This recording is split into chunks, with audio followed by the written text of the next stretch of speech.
አቡነ ተክለ ሃይማኖት ለኢትዮጵያ ሲጸልዩ 7 ዓመት እግራቸው ተቆረጠ ተብሎ የተባለው ውሸት እንደሆነ ይኸው ገድለ ዮሐንስ ቅዱስ ዮሐንስ አቡነ እጨጌ ዘጸገሮ ይናገራል። አሳያለሁ።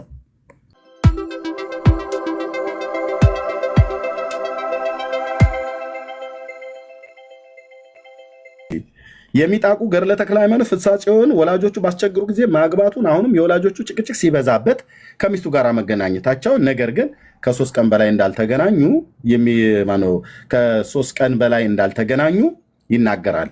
የዚህም ምክንያቱ በብሔረ ብፁዓን የሚገኙ ቅዱሳን ከሚስቶቻቸው ጋራ የሚገናኙት 3 ጊዜ ብቻ ስለሆነ ነው ይላል። ወት በብሔረ ብፁዓን የሚገኙት ቅዱሳን ከሚስቶቻቸው ጋራ 3 ጊዜ ብቻ የሚገናኙት 3 ጊዜ ብቻ ስለሆነ ነው ይላል።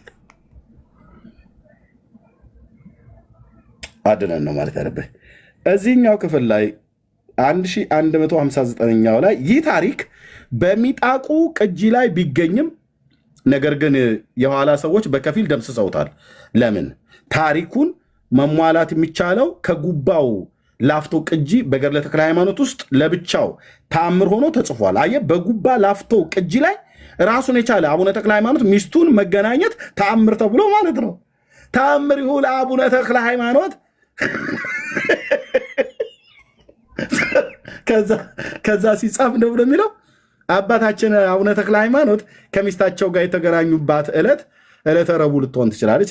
ዕለተ ረቡዕ ናት። ያገናኘታቸው የመገናኛቸው ሁኔታ እንዲህ ነበረ ብሎ ሲጽፍ ማለት ነው። ባልና ሚስት የተገናኙበትን ግንኙነት ተአምር ተብሎ ተጽፏል። ይኸው ይታያል። ከጉባ ላፍቶ ቅጂ ገድለ ተክለ ሃይማኖት ውስጥ ለብቻው ተአምር ሆኖ ተጽፏል። እኔ ላይ አይደለም የምታፈጠው ታምር ነው ተብሎ ማለት ነው። ይህን ታምር ብለህ ትጽፋለህ። ይህንን ካላመንህ እኛ መናፍቅ ተባልን አይደል?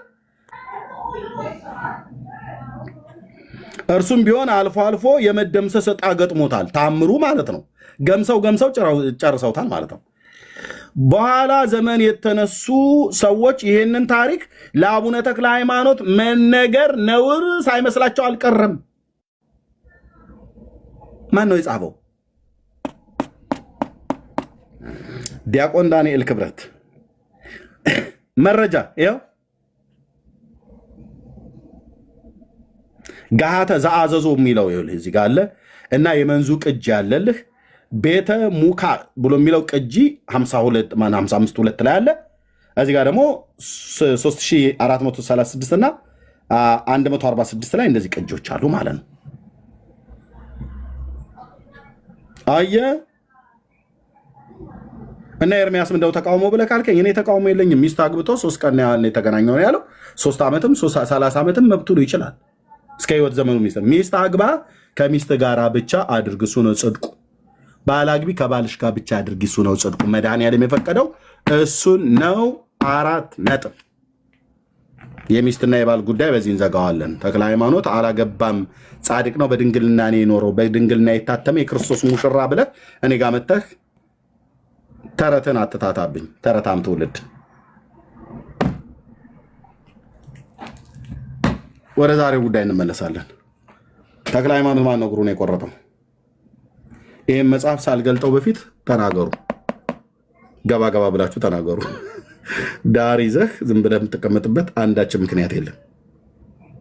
አገራዊ ጦርነት ከተነሳ ለምን አይነሳም? የኢራንና የእስራኤል ለምን አይሆንም አልኩ። ማነው አቡነ ተክለ ሃይማኖትን እግሩን የቆረጠው? ቤተክርስቲያን ምን ብላ ነው ያለቻችሁ?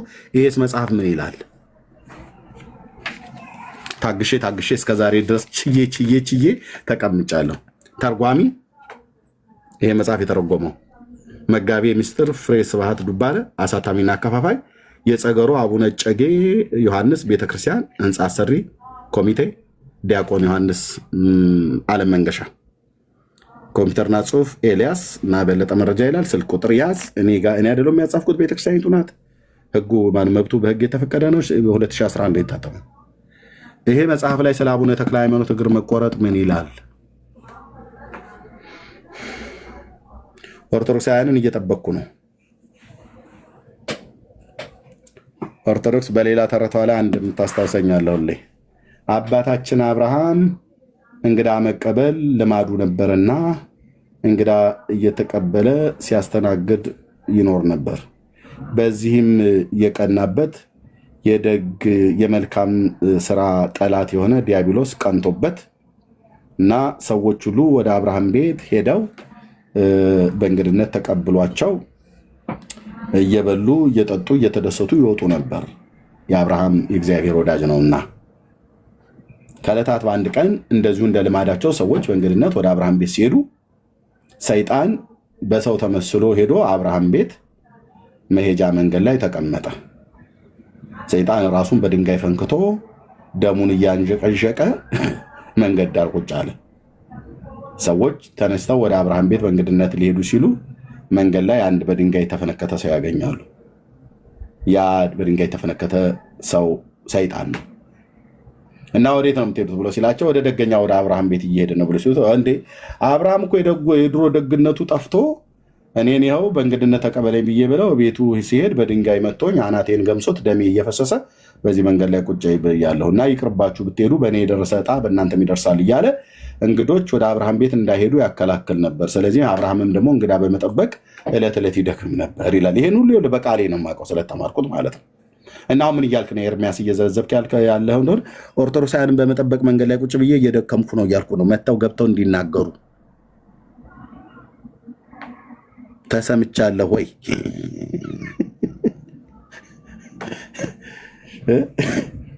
አቡነ ተክለ ሃይማኖት እግሩ በምንድን ነው የተቆረጠው? በማን ነው የተቆረጠው?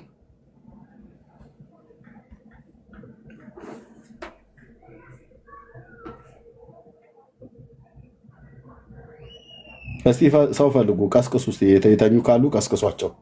ደውሉ፣ እስኪ በእውነት ደውሉ፣ ተደዋውሉ፣ ቴክስት ተደራረጉ። ይህንን ሊመልስ የሚችል ኦርቶዶክሳዊ ካለ ለሚመጣው ፋሲካ በእውነት እዚህ ያለ ጉባኤ አንድ በሬ ያርድለታል። ይህን መልስ የሚመልስልን ካለ አሁን የሚመጣው ፋሲካ ሲፈታ አንድ በሬ እናርድለታለን። እስከዛ ወንድሞች ይናገሩ። ቢኒያ የቅድሙ ላይ የምትሰጠው አስተያየት ካለ እዚህም ላይ ትችላለህ። ቀጥሉ። ዙሩ ይቀራል ገና። ቢኒያ የምትለው ካለ መቀጠል ትችላለህ። እሺ ኤርሚ ወንድምነት እንዴት አለ? እንዴት ናችሁ? የጌታ ጸጋናችሁ ይብዛ። አሎ ዳግዬ ቅድም ጽሁፍ ላይ ነበረ። ምናልባት የሚመቸው ከሆነ ይቀጥል፣ ካልሆነ ቀጥላለሁ። ችግር የለ። ዳግዬ ምልክት መስጠት ይችላል። የሚመች ከሆነ ግባ፣ ካልሆነ የቅድሙ ሀሳብ ላይ ትንሽ በመጽሐፍቶቻቸው ለምን ያፍራሉ ወይም ለምን አፈሩባቸው በሚለው ላይ ሀሳብ ትንሽ ለማስቀመጥ ያህል ያው ጌታ ይባርካችሁ ብለን ነው የምንጀምረው። እነሱ ያፈሩበት ምክንያት ስለሆናችሁ በተለይ እርምዬ ትዝታው ያው ክብሩ ጌታ ነው የሚወስደው፣ ግን ብዬ የማስቀምጠው ስቲል ፉሊ ክብሩን ጌታ ነው የሚወስደው። ነገር ግን እግዚአብሔር ደግሞ በአንድም በሌላ መንገድ ሰዎችን ይጠቀማልና እናንተን የዚህ ዘመን ሰው አድርጎ ተጠቅሞ ይህንን መጽሐፍ እንዲነበብ አድርጋችኋል ወይ እንዲታይ አድርጋችኋል፣ ወይም ደግሞ ለዘመናት ያልተገለጠ መጽሐፍ እንዲገለጥ አስችላችኋል እና ይሄን በማድረጋችሁ ይሄን በመደረጉ እዛም ቤት ያሉ የቤተ እምነቱ ተከታዮች እንዲደርሳቸው ወይም ደግሞ እነሱ መጽሐፉ ምን ይላል በፊት ምን ይላል የሚጠይቅ አልነበረም። አሁን ምን ይላል የሚል ጠያቂ ትውልድ ተነስቷል በኦርቶዶክስ መሀል ማለት ነው። ስለዚህ ይህን ችቦ የለኮሰው ወይም ይህንን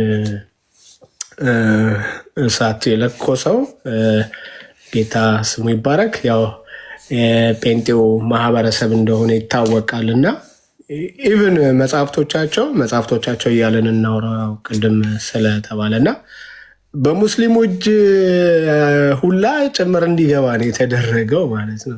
ስለዚህ ሙስሊሙ እጅ የገባ ጴንጤው እጅ የገባ እኛ ጋር ያለውን እያነበቡ የሚል እሳቤ ስላላቸው ማንበብ ጀመሩ። ስለዚህ የመጽሐፍቶቻቸው ውስጡ መታየቱ ራሱ ምዕመኑም ቄሱም በአጠቃላይ አገልጋያት ማየት ጀመሩና ይህንን ሲያዩ እንዴ ይሄ ጉድ አብሮን ነው እንዴ ያለው እንዲህ አይነት ጉድ መጽሐፍቶቻችን ስር አሉ እንዴ ወደ ማለት ደርሰዋል። ከዚህ የተነሳ መጽሐፍቶቻቸውን ሊያፍሩባቸው ምክንያት ከሆኑት ዋናው በራሳቸው በድፍረት ማንበብ ባይጀምሩም አደባባይ ላይ ስለወጣ መነበብ ስለተጀመረ በጣም በጣም የሚያሳፍር የሚያሸማቀቅ የሚሰቀጥጥ አይነት መልእክት ናቸው ይዘው ያሉት ከብዙ አንጻር። አሁን እኔ ጥቂቱን ያልኩት ስንት ዘመን 10 ዓመት ይሆናል አይደል ኤርሚ? ከዛም በላይ ይሆናል 11 ዓመት ባለፈው ስንቆጥር ነበርና አለ በኤርሚያስ እውነቱን ተናገር በሚል ፕሮግራም ላይ ወይም እውነቱን ተናገር በሚል አካውንት ላይ እንኳን ከ10-11 ዓመት ተዘግቧል ማለት ነው። ይሄ መጽሐፍቶቻቸው ገድላትና ድርሳናት ማለት ነው። እንደዚሁም ሌሎችም አካላትን ሜሎስም እነ ትዝታው ስማቸው አፌ ላይ ያልገቡ ብዙ ወንድሞች አሉና በቃ ለዚህ ጥያቄ ለፈጠረባቸው ጥያቄ መላሽ ጠፋ። የእውነት መላሽ ጠፋ ማለት ነው። ታቅፈውት የኖሩትን መጽሐፍቶቻቸው ሲያሳፍር የሚያፍረው ቄሱ ብቻ አይደለም፣ ምዕመኑ ብቻ አይደለም፣ ቄሱም ጭምር ነው፣ ወይም ደግሞ ቀሲሱም ጭምር ነው። እና ሚዩት አድርግና ወንድማችን ተራ እንሰጣለን፣ ችግር የለው። እዚህ ቤት የተረጋጋ ቤት ስለሆነ ተራ ይሰጣል። እና ከዚህ የተነሳ አፍረዋል ማለት ነው። እንዳልኩት ምንድነው መላሽ ጠፋ፣ ለሚነሱ ጥያቄዎች መላሽ ጠፋ። ኢቨን አሁን እዚሁ ራሱ ርዕስ እየተያዘ በየጊዜው ይገባል አይደል? የለም መላሽ፣ አብዛኛው ጊዜ መላሽ አይገባም።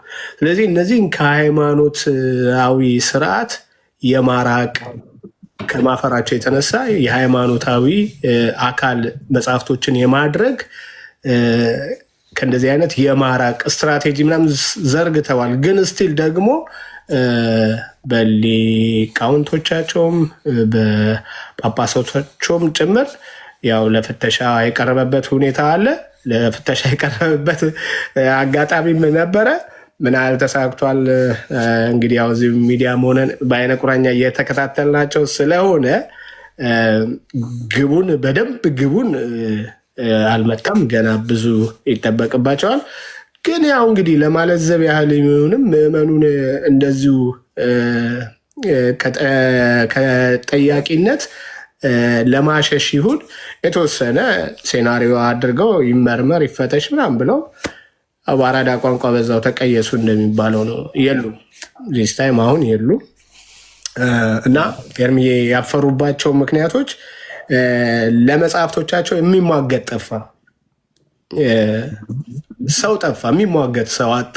መጽሐፉ ጸሐፊ ኖረው እንጂ መላሽ የለውም።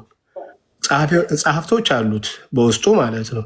በቤተክርስቲያን ታምኖበት በቤተክርስቲያን ውስጥ አልፎ ነው ታትሞ የሚወጣው ማለት ነው። ጸሐፊ በዛው መላሽ ግን አጣ። ስለዚህ ያሳፍራል መላሽ ሲያጣ። ለምን? ውስጡ በጣም ጥያቄዎችን በጣም እጭቅ ነው አይደል? እጭቅ የሆኑ ጥያቄዎችን ይዞ ስላለ ማለት ነው። ስለዚህ ከዚህ አንጻር ለመጽሐፍቶቻቸው ከሚያፍሩባቸው እኔ ጥቂቱን ምክንያት ነው የጠቀስኩት። ሌሎች ወንድሞቼም እናንተም በጣም ብዙ ልታነሱ ትችላላችሁ። ግን ስለተገለጠ ነው ዋናው። መጽሐፉ መነበብ ስለተጀመረ ያሳፍር ጀመር። ለምን? ውስጡ ያለው ነገር የያዘው ነገር ከድነት አንጻር ከተለያየ አንጻር፣ ዋናው እንግዲህ ድነት ስለሆነ ማለት ከድነት አንጻር የያዛቸው ነገሮችን ይኸው አየን። ስንት ዓመት እኮ አየን። አሁንም አዲስ ነገር እያየን ነው እንግዲህ። እና ከዚህ አንጻር ይመስለኛል መላሽ ያጣ መጽሐፍ ነው። ጸሐፊ ያለው ግን መላሽ የሌለው መጽሐፍቶች ስለታቀፉ በእርግጥ ያሳፈራል። ግን ማንተወው እነሱ ካፈሩበት በእኛ አካላትስ ያለው ይህንን መጽሐፍ መግለጥ የማያቆመው ለምንድን ነው ሲባል ትልቁ ነገር በዋናዋ በቤተ ክርስቲያኗ ዘንድ መግለጫ ማውጣት አለባት። እነዚህ መጽሐፍቶች ተወግዘዋል፣ ታግደዋል የሚል እንደ ቤተ እምነቷ ያንን መግለጫ ማውጣት እስኪኖርባት ድረስ አሁንም ያላወቁ ብዙ ስላሉ እነሱ ጋር እስኪደርስ ድረስ ያው ትጋቱ ይቀጥላል ማለት ነው እና ከዚህ አንጻር ነው ለማለት እወዳለሁ። ኤርሚዬ ተባረክ።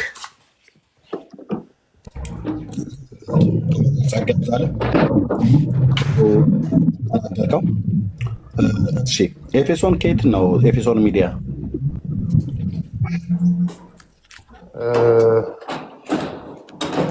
ይሰማል? ይሰማል። ከየት ቤተ እምነት ነው?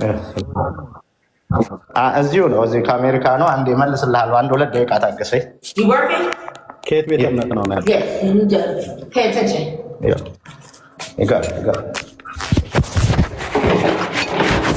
እመልሳለሁ። 1-2 ደቂቃ ታገሰኝ። እንትና ታረጋለሁኝ። አንድ ስራ ገጠመኝ እና አንተም አላስገባኸኝም ቶሎ። ችግር የለም። ለማንኛውም 1-2 ደቂቃ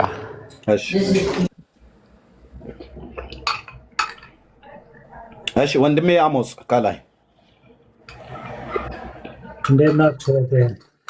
ሰላም ብያለሁ። ቅዱሳን ደህና ነህ? በስንት ጊዜ ጠፍተህ መጣ? አይገርምም? በጣም ቆየሁኝ። ንባብ ላይ ነበርኩኝ እና ለዛ ነው። እግዚአብሔር ይባረክ። ሁላችሁም ተባረኩ። እድሜ አንድ አስተያየት ከዚህ ላይ መስጠት እፈልጋለሁ። ምንድነው ልክ በአይሁዳውያን የአባቶች ትችላለህ? አሁን መስማት ትችላለህ? እሺ አሞጽ እየሰጣለሁ። እሺ ኤፌሶን ሚዲያ ሰላም ላንተ ይሁን። እሺ አሞጽ እየቀጥል። ተባረኩ ወገኖች። አስተያየት መስጠት የምፈልገው ብዙዎቹ በጣም ውሽ እየሆነ ያሉት የአባቶች ወግ የሚሉት አለ። ልክ በአይሁዳውያንነት የአባቶች ቃልና የእግዚአብሔር ቃል አንድ ነው ብሎ የሚያምኑ ሰዎች አሉ። በኦርቶዶክስም እንደዚህ ነው እየተለየ ያለው። መጽሐፍ ቅዱስ ብቻ አንልም ይላል።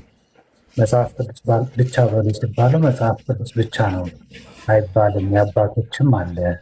ስለዚህ እንደ እግዚአብሔር ቃል ደግሞ አይደለም። ሰው ደግሞ ይስታል። የሰው ሀሳብ ደግሞ ራሱን ሰውየውንም ያስታል፣ ሌላውንም ያስታል። እና እኔ በእውነት ጌታ ይባረክ፣ በእውነት ዘመንን ይባርከው፣ የብዙዎችን አይን እንዲከፈት አድርጋል። የእኛንም ብዙ ሰዎች አሁን እግዚአብሔር ይመስገን ወንጌል እያነበቡ ነው። የእግዚአብሔር ቃል የሆነውን አዲስ ኪዳንም ብሉይ ኪዳንም እያነበቡ ነው እና ከኛም ቢሆን ከኛም ወገን ብዙ እየነቃን ነው። ጌታ ዘመንን ይባርክ። ተባረኩ። እሺ ቴንኪው ወንድሜ አሞጽ፣ ለእግዚአብሔር ክብር ይሁን። ቴንኪው። ኦኬ ካለ ኤፌሶን ሚዲያ መናገር ትችላለህ፣ ከሌለህ ግን ለኤርሚ ልስጠው። ከዛ ትየው መሲ ዳጊሻይ በሚችል ሰዓት ላይ መክፈት ይችላል። ኤርሚ የምትለው ካለ ሰላም ላንተ ይሁን። ኤርሚ እንዴት ናችሁ? ትንሽ ላዳምጣችሁ። ብሬክ ስወጣ አሁን የማውራት ሲጀምር 1 ቁጥር ጽፍላለሁ። አሁን ስራ እየሰራሁኝ ነው። ቴንክ ዩ። ኦኬ ችግር የለውም። እሺ እሺ እህትየው አለሽ መሲ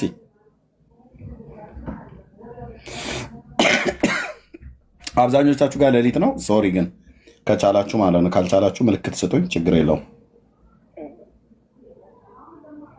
እሺ እህትየው ጋር መሲ ስለሆነ ቢዚ ልትሆን ትችላለች፣ ተኝታም ሊሆን ይችላል። እሺ ኤፌሶን ሚዲያ የምናገረው ነገር ስላለ ብዬ ነው። እሺ እሺ ኤፌሶን ሚዲያ በቃ ላስወርድ። ኦኬ ቴንክ እሺ ዳጊሻ ትችላለህ አለህ? ኤርሚዬ ሰላም ሰላም፣ እንዴት ናችሁ ሁላችሁም? በድጋሚ ደህና ነን ጌታ ይመስገን። ሰላም ልበል። ቢኒዬ ሚላ ከላይ አሞጽ የኛ ነው አይደለ? አላወኩም። አዎ ልክ ነው ልክ ነው። እሺ ወዳጅ። እሺ የእውነት ሜሲ ወንድማችን ፈለገ ታች ያላችሁ ሁሉ እንዴት ናችሁ? ሰላም ብያለሁ። ባጭሩ እዚህ ርዕስ ላይ ማለት የሚፈልገው ምናልባት እንዲህ ከውጭ ወደዚህ ሩም ስትቀላቀሉና ርዕሱን ስታዩት እንደው የሥራ ፍት ርዕስ የሆነ አለ አይደለም በቃ የምናወራበት ቶፒክ አጣን። አሁን ይሄ ከወንጌል ጋር አሁን የምን ይጠቅማል የሚል ጥያቄ ሊጨርባችሁ ይችላል። ግን እኛ አሁን ያለንበት ዘመን ያለንበት የወንጌል ስራ ምንድነው መሰላችሁ? የአማልክት ቅነሳ፣ የሸክም ቅነሳ ላይ ነን ያለ ነው። የጣዖት ቅነሳ፣ የትኩረት በሌላው ላይ ሄደው ትኩረት ቅነሳ ላይ ነን ያለ ነው። ገባችሁ? ሰዎች ሲራገፍ ላያችሁ ላይ ተጭኑ ተረቶች ሲራገፉ ወደ ተረት ቅነሳ ስለሆነ ሲራገፉ ናቸው። ገብቷቸዋል። ትኩረታቸው ወደ ኢየሱስ የሆነ ማለት ነው። ብዙ ነገር ሰው ተጨምሯል። ወንጌል መውለድ ነው።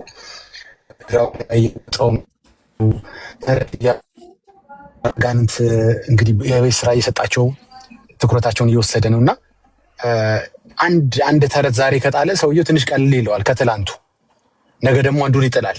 ስለዚህ የግድ ማስጣል አለብን። እነዚህ ተረቶች በየዕለቱ ማስጣል አለብን። ሰዎች የተጋረደባቸው ነገር አለ።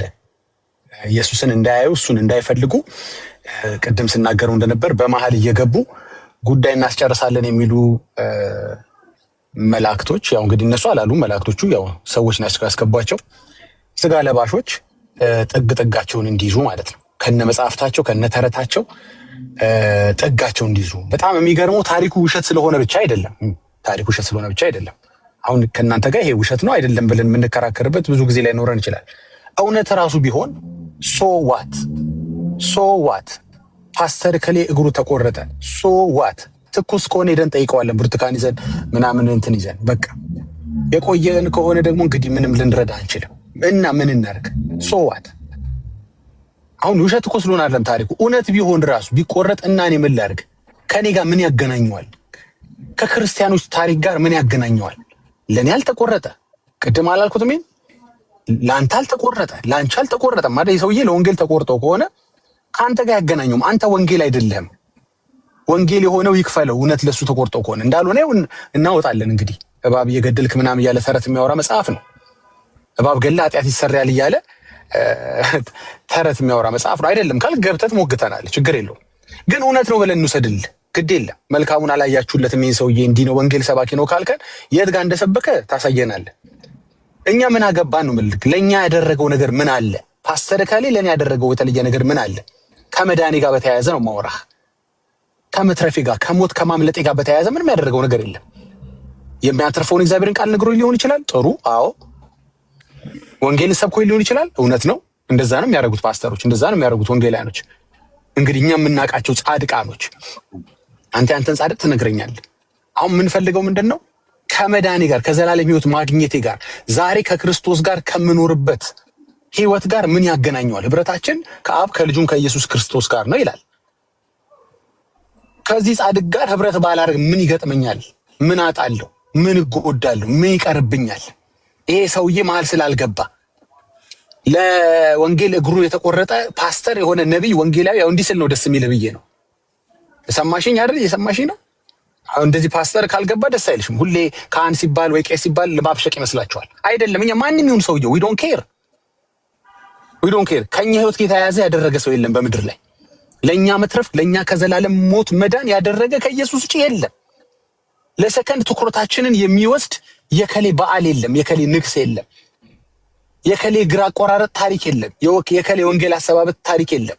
እውነት ደግሞ ንጹህ ወንጌል ወስዶ አርጎ ከሆነ አርያነቱን ተከትለን እኛም ወንጌል እንሰብካለን እንጂ ወንጌል ለሰበኩ አንሰግድም። ምን አገባኝ? ለኔ ስታረግ ኦኬ ላደረክልኝ ቴንኪው እልሃለሁ። ተክሊዬ ለአንተ እንዲያርገዋል ብለህ ንገረኝና ቴንኪው ልበል። ግን ያደረጉት ነገር የለም። ከነመፈጠሬም አንተንም እኔንም አያውቁኝም እንዴ። ለወንጌልስ አርገዋለሁ እንኮ ነው ጥያቄው። ተው ለአንተና ለኔ ተውና ለወንጌል ሰው ያርገዋለሁ። እሱን እኮ ገና መተህ ማስረዳት አለብህ። አንተ እኮ የሚገርመው የሰውየውን ጻድቅነት ወገብን ይዘህ ተከራከራለህ። አንተ ስትባል ግን ወደኋላ ትሸሻለህ። የዘላለም ሕይወት ሰውየው አግኝተዋል ትላለህ፣ ድነዋል፣ በመንግስተ ሰማይ ናቸው ያሉ ትላለህ። አንተ ግን ስትጠየቅ ከመሟገት ያለፈ አይደለም። ደጋፊ በጣም ጎበዝ ደጋፊ ነህ። ተጫዋች ስትባል ግን ግባና ወንጌል ውስጥ እስኪ ተጫወት። እሳቸው እንዳደረጉ እስኪ ለወንጌል እንግዲህ አድርገው ከሆነ ማለት ነው። እስቲ ግባ ስትባል አትገባም። አንተ መደገፉ ላይ ነህ ጎበዝ። ቤተ እምነቱን መከላከል ላይ ነህ ጎበዝ። እውነት እኚህ ተክል የወንጌል ሰብኮ ከሆነ አንተም ስበካ ጥሩ እኮ ነው። ወንጌል ሰብኮ ከሆነ ፈለጋቸውን ተከተለ ስበክ እንጂ የሰበከ ሰውዬ ነህ መተህ እዚህ ጋር አታንቆለጳጵስልኝ። ምን ይሰራልኛል? ፓስተር ከሌ ለምንድን ነው የሚቆለጳጰሰው? በምን ሂሳብ? ለሁሉ እንደ ስራው ከፍል ዘንድ ዋጋው በእጅ ያለ ወይም ዋጋው በእጁ ያለ ማን ነው? ኢየሱስ ነው። ለምንድን ነው ካንተ እጅ የሚቀበሉት? በጧፍ በኩል አድርገው፣ በዕጣን አድርገው፣ በሻማ አድርገው፣ በዣንጥላ አድርገው ለምን ካንተ ይቀበላሉ? ለምን አንተስ ትሰጣለህ? ላላደረገልህ ሰው ታሰር አልሞታልህ እንዴ? አስበው እስቲ በእናትህ። ምን አገባኝ እኔ ከቆርጦ ከሆነ ምንም ያገባኝ ነገር የለም። ምንም ከኔ ጋር ከአንተም ጋር ያገናኘው ምንም ያገናኘዋል። እሳቸው ባይቆረጡ ኑሮ እኔ ቆረጥ ነበር የምትል ካለ ግባና ንገረን። ለእኔ መቆረጥ ነው የተቆረጡት እሳቸው ባይሰውልኝ ኑሮ ምናምን የምትል ካለ ግባና ንገረን። የለም ምንም አያውቁም፣ አልተቆረጡልህም ለአንተ። በኋላ እናየዋለን ደግሞ ኢቨን የተቆረጡበትም ሪዝን አስፈላጊ ከሆነ ደግሞ ዲቴይሉ እናሳያለን። ግን ማስጣል አለብን። አይ ቤት ከፍተን ጊዜ ወስደን ከቤተሰባችን ከእድሜያችን ከስራችን ቀንሰን የሆነ ሰው ተረት መጣል አለበት። አይ ሁሉ ተረት ወድቆ ሲያልቅ በመጨረሻ ማንበብ ሲፈልግ መጽሐፍ ቅዱስ ቁጭ ብሎ ያገኛል። መቼም ማንም ወንድ የለም መጽሐፍ ቅዱስን ሊጠላው የሚችል እሱም ይወገድ ሊል የሚችል የለም። የበላይ ነው። ስለዚህ መጣል ያለብን እንድትጥል ነገ ምን ከፍታለን ደግሞ እንዲያቅለሸልሽ እንዲያናድድህ ተረቱ ነው የምልህ። ያንተ መናደድ ፈልጌው ሳይሆን ተረቱ ላይ እንድትናደድ ፈልጋለሁ። ሐሰት ትምህርት ላይ ሐሰት ልምምድ ላይ እንድትናደድ። እኔ ፓስተር ተቆረጠ አልተቆረጠ who cares እንድትል እኔ ምን አገባኝ እንዴ? ለተክሊ እንዲህ ከተገበገብ ሁሌ ኤርሚላ እንዲያውም አንገቱን የተቆረጠ ዮሐንስ አለ አይደል? በጣም እንደዚህ አንገብጋቢ ከሆነ የቅዱሳን መቆረጥ አንገብጋቢ ከሆነ መጀመሪያ ቅዱስ ነው የሚለውን ገብተን እናወራለን። መጥምቁ ዮሐንስ አንገቱ የተቆረጠለት ምን ነው ታዲያ? ከሷ ጀምርም እንዴ? መች ነው እስኪ አንገቱ ለተቆረጠው እንትን ሻማ ብርተ የምታውቀው? አርጋው እኮ አታውቅም። አይ አስፈላጊ ቢሆን ኑሮ እኛ መጀመሪያ ከሰገድን ለመጥምቁ ዮሐንስ ነበር የምንሰግደው። በዓል ካከበርን የሱን ነበረ እንደው ድል አድርገን ኖ ለወንጌል ያደረገው በቃ ወንጌል የሆነው ኢየሱስ ይክፈለው። አንተ ምን ቤት ነህ? ኢየሱስ ሊከፍል እየተዘጋጀ በመሃል ገብተህ የሻይ የምትሰጠው? አረ ጌታ ይፈውሳችሁ። በቃ ኤርሚ ቀጥሉ።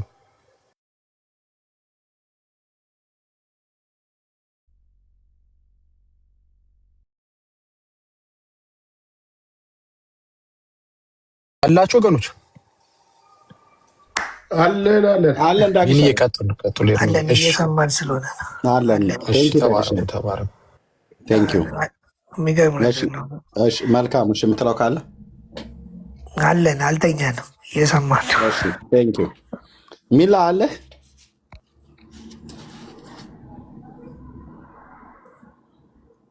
ሚላ እንደው እኔ በዚሁ አጋጣሚ አንድ ነገር እንትን ብለውኝ በአባቶች ሲሉ የአባቶች አሁን የእምነት መግለጫ ብለው የውጭ ግንኙነት የሚለውን አወጡት። ይሄ ደግሞ በኢህአዴግ ጊዜ ማህበረ ቅዱሳን አሳትመው አስገብተውት የእምነት መግለጫ አድርገውታል። ከሃይማኖት አበው ጋር ይገናኝ፣ ከመጽሐፍ ቅዱስ ጋር ይገናኝ። ይህንን አንቀበልም ብሎ ከኔ ጋር የነበረው እንግዲህ ዲያቆን አዲስ ትላንት መልካሙ ይግባ ሲባል ያው የሚያስጋሱ ስለገባ እኛ ጋር እንዳይመጣ ብሏል። አንተነህ ደግሞ ምክንያቱ ስለዚህ ይህ የእምነት መግለጫው ገና 20 ዓመት 30 ዓመት ቢሆነው ነው። ዋናውን እንኳን ያንን ዋናውን ከዚህ ጋር የማይገናኝ ነው ብለን እንትን ስንል ዘራፍ። ይሄኛውማ በጣም ይከብዳል። የእምነት መግለጫው ቅርብ ያለውን እንኳን እኔ እንጃ፣ እኔ አላውቅም። እኔ እግዚአብሔር አሁን በጣም ጥሩ ነገር ይታያል።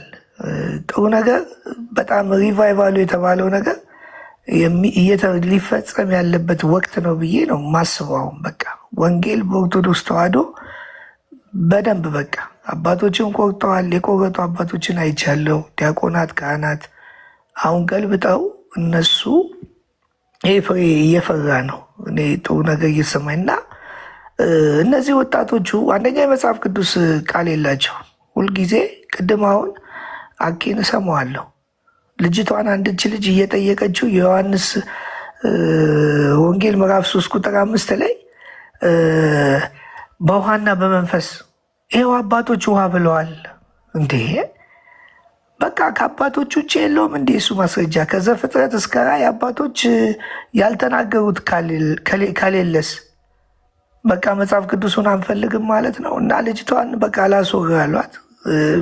መግባት ፈልጌ ነበር ያው አላስገባሉኝ። ስለዚህ አሁን ወንጌሉን በደንብ የሚሰብኩ አሁን የሚነቃነቁ ነገሮች እየተነሱ ነው። ይሄ የማይቀር ጉዳይ ነው እና እግዚአብሔር ስታችሁ በርቱ። የእግዚአብሔር መንፈስ ቅዱስ አሁን እንዲህ ስል አንዳንድ ጊዜ ለሆነ ምናምን እኔ ላመንኩበት ነገር ራሴን የምሰጥ ነኝ። ብዙ የሆነ ቦታ ላይ የሆነ ነገር እንትን የምል ሰው አይደለሁም። አልወድም በእንደዚህ አይነት ነገር። ከልጅነቴም በእግዚአብሔር ነገር ላይ አልወድም። አሁንም የሚከፈለው ነገር መከፈል እግዚአብሔር ውስጤን አንድ እውነቱን ከገለጸልኝ ለዛ እውነት ራሴን የምሰጥ ሰው ነኝ እና የእምነት መግለጫ እነ ዲያቆን ቅድም ስታነሳ ነው እነ ዲያቆን ዳንኤል ክብረት አሁን የቅርብ በኢህአዴግ ጊዜ ያሳተሙትን በግድ ይሄንን ካላመንክ ትወገዛለህ ምናምን ብለው እንኳን ይሄንን አይደለም ያኛውን እንግዲህ በጣም የቅርቡን የኛው ራቀ እንኳን ብንል። ስለዚህ አሁን እነዚህ ወጣቶች ከጊዜ በኋላ ወይ ይበተናሉ ወይ ወደ ወንጌል ተጠቅልለው ከኛ ጋር አብረው እውነተኛ የኦርቶዶክስን ተዋህዶ ወንጌልን የሚሰብኩ መጽሐፍ ቅዱስን የሚናገሩ ከሰዎች ጋር ወይ ይቀላቀላሉ፣ ካልሆነ ዳር ይይዛሉ። እንደ በፊቱ ዝም ብለን ቦታውን ለቀን የምንወጣ እንዳይመስላቸው። እኔ ይሄን ያገኘሁትን መንገድ እስከ መጨረሻው ሄድበታለሁ። ምንም እንደማያደርጉኝም አውቃለሁ። ስለዚህ ከዚህ በኋላ ልክ ነው። አሁን በቃ እነዚህ ነገሮች በጣም ለወንጌል እንቅፋት እየሆኑ ለወንጌል እንቅፋት በቃ እሱ ብቻ አይደለም የቴዎሎጂ ተማርን ብለው የወጡ በጣም እንቅፋትም እየሆኑ ያሉ ነው። በቃ ያው አየውኝ እኮ እኔማ በግልጽ አየውኝ። እንዴት ኢየሱስ ክርስቶስ ድሮ መስሎኝ ነበር። አሁንማ ኢየሱስ ሲነገር ችግር የለም ብዬ ነበር። ብድግ አልኩና ይኸው እንግዲህ ኢየሱስ ክርስቶስ ይኸው ብዬ ማስረጃዎችን የአባቶችንም እንዴት ወንጌል በተለይ ሃይማኖተ አበው ላይ ምን ይላል መሰላችሁ? ገና ገጽ 23 ላይ በዕዳ የተያዙትን በወንጌሉ አዳናቸው ይላል። በጣም በሚገርም ሁኔታ በወንጌሉ እንግዲህ ወንጌሉ ኢየሱስ ክርስቶስ ነው። በወንጌሉ አዳናቸው ይላል። ሃይማኖተ አበው ገጽ 23 ግዕዙን አልመስጤዮም የሚል ኤሬኒክስም እንደዚሁ እኛ ወንጌሉን ምን እንላለን? እናምናለን። እታችም ዘእመ ሐዋርያት የሚለው ላይም ገጽ 47 ያገኘሁት ሐዋርያት በሰበሰቧት በአንዲት ቤተ ክርስቲያን ምን እንላለን? እናምናለን ብለው ኃጢአት በሚሰረይባት በአንዲት ጥምቀት እናምናለን ያሉት እንጂ እንጠመቃለን አላሉ። በጣም ደንቆኝ እዚህ ላይ ነው። በቃ ትኩረት አድርጌ የሃይማኖት እንትኑ ላይ ያለውን የውጭ ግንኙነት ላይ ምንድን ነው ያሉት? እራሳቸው ጨምረው የሃይማኖት አበው ላይ መጽሐፍ እንኳን የለም። በአንዲት ኃጢአት በሚሰረይባት ነው እናምናለን ያሉት። ሐዋርያት በመሰረቷት ቤተክርስቲያን ምን እንላለን? ያው ክርስቶስ ነው የመሰረታት።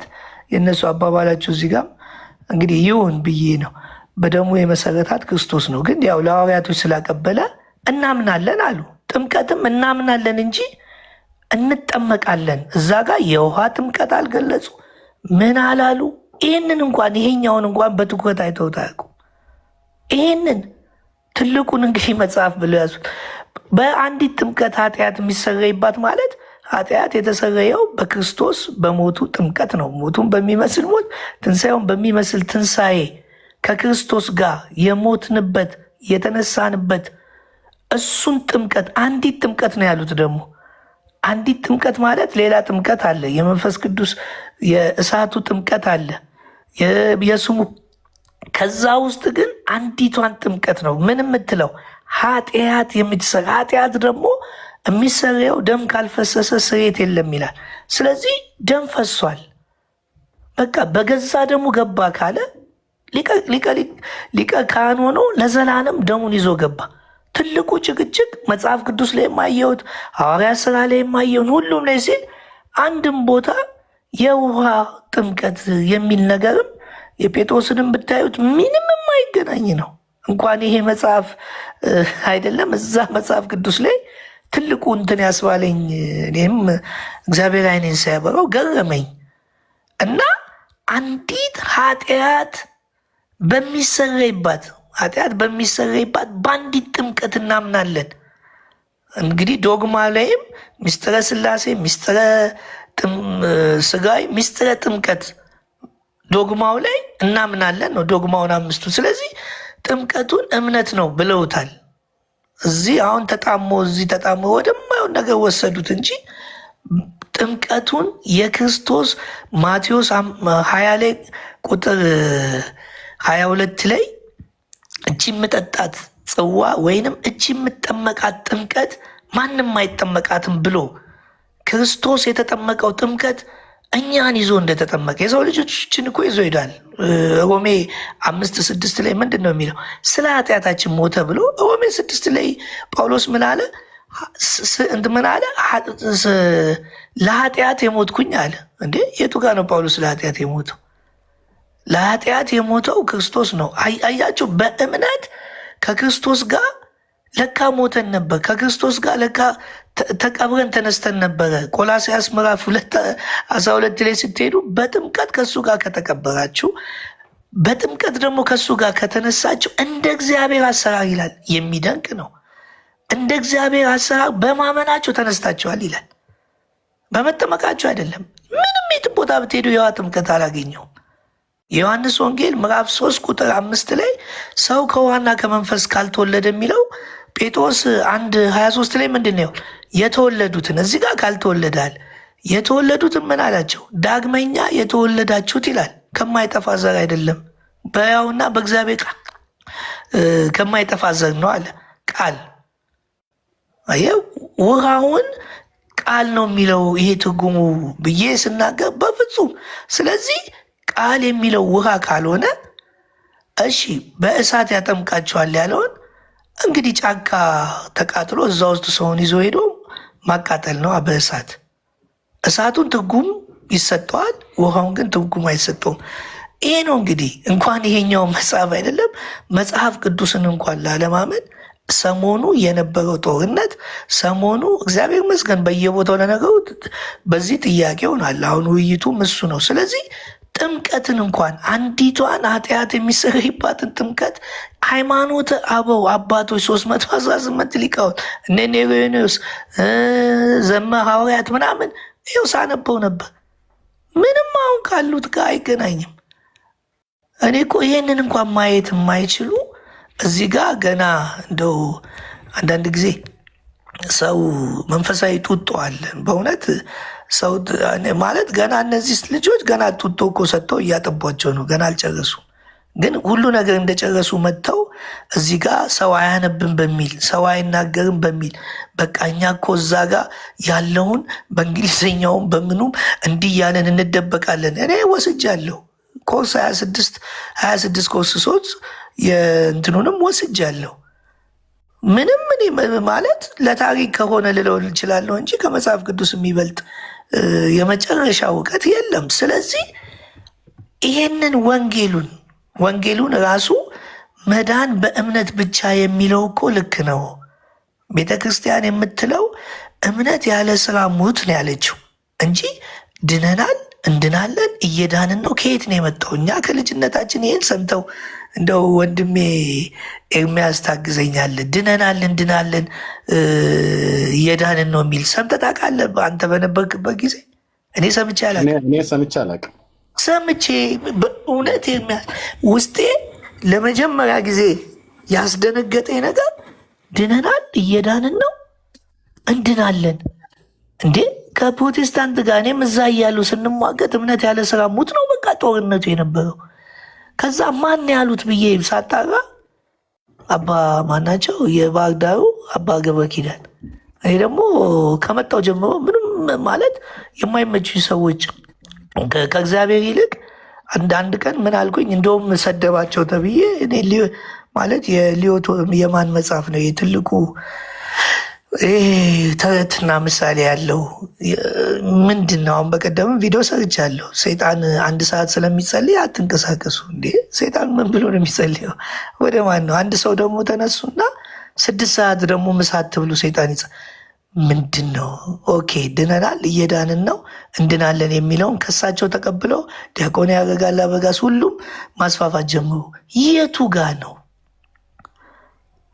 ስለዚህ በእምነት ብቻ ስራ የጽድቅ ህይወት ነው ማለት የትክክል የሚታይ የተራበ ሰው እኮ እናያለን፣ የተጠማ እናያለን፣ የታረዘ እናያለን። ስለዚህ ይሄንን ማድረግ በጣም መልካም ነው። አብና አብርሃም ጸደቁ ያለው እግዚአብሔር ነው ለነገሩ ጻድቅ ማድረግ የሚችለው። ሕግንም ብንፈጽም መልካም ነገር ብንል ጻድቅ የሚለን እሱ ነው። ማንም ሰው ሊለን አይችልም።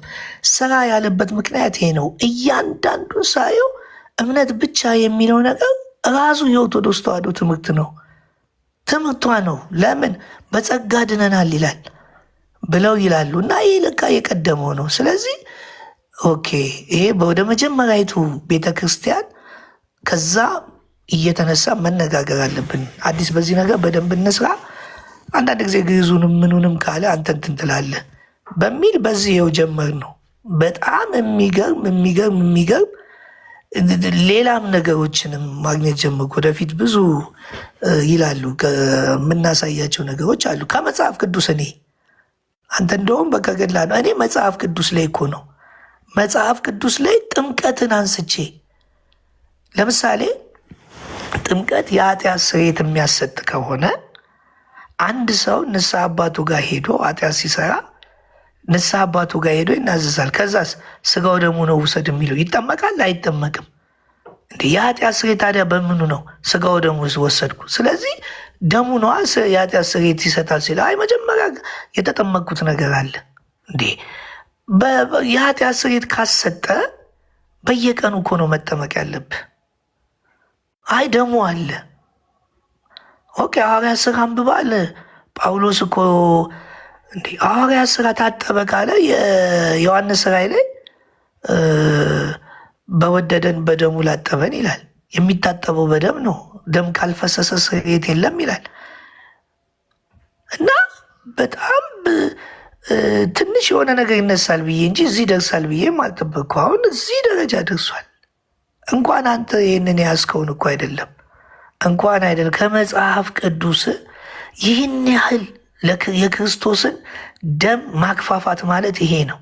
በእውነት ነው የምላችሁ። የክርስቶስን ደም ማክፋፋት ማለት ክርስቶስ ያንን ሁሉ ደም ከፍሎ እንደገና ውሃ ጨምረ እንትን ካላለልክ ብሎ ሙግት የሚያደርግ በውሃ ካልታጠብክ እኔ ሙስሊም አይደለሁ እስልምና አይደለሁ። እሺ ሌላ ሐዋርያቶች ከዚህ በፊት ተጠምቀዋል ሲል እግራቸውን ታጥበዋል። ምን ያገናኘዋል? ክርስቶስ ያመነ የተጠመቀ ይድናል ብሎ ያስቀመጠው ከትንሣኤ በኋላ ነው፣ ሊሄድ ሲል ነው። ከዛ በፊት ግን ሐዋርያቶች ደቀ መዝሙር ተብለዋል፣ አምነዋል። እንደውም ሂዱና አጥምቁ ተባለ። ጥምቀት ሲባል ለምንድን ነው ውሃ የሚገባው? እኔ ሃይማኖተኞች ጋር አሁን ዝም ብዬ ያሰብኩት ካቶሊካም መካነ ኢየሱስም ምናምንም ማነች ያቺ ፌቨን ነው የሚሏት የሐዋርያት ቤተክርስቲያን እንትን የምትል ከኔ ጋር 2 ቀን 3 ቀን መጣ ተነጋገርን። ከዛ በኋላ ግን እዛ ኦርቶዶክሶች ቤት ገብታ እንዳንድ ሆኖ በቃ ትሳደባለች። ነግሬያታለሁ። ጥምቀት ሲባል ውሃ አይገባም። ስሙ ማንነቱ ነው። መልካሙ ብትይ መልካሙ የሚፈጥረው ነገር የለም። የመልካሙ ስም ብቻ ነው። የክርስቶስ ስም ግን ራሱ ማንነቱ ስለሆነ በስሙ የኃጢአት ስርየት ያሰጣል ሲል በስሙ ማንነቱ ደሙን ነው የሚያወራው። የኃጢአት ስርየት ካለ በደሙ ነው። እንደውም ሮሜ ላይ በደንብ ይገልጸዋል።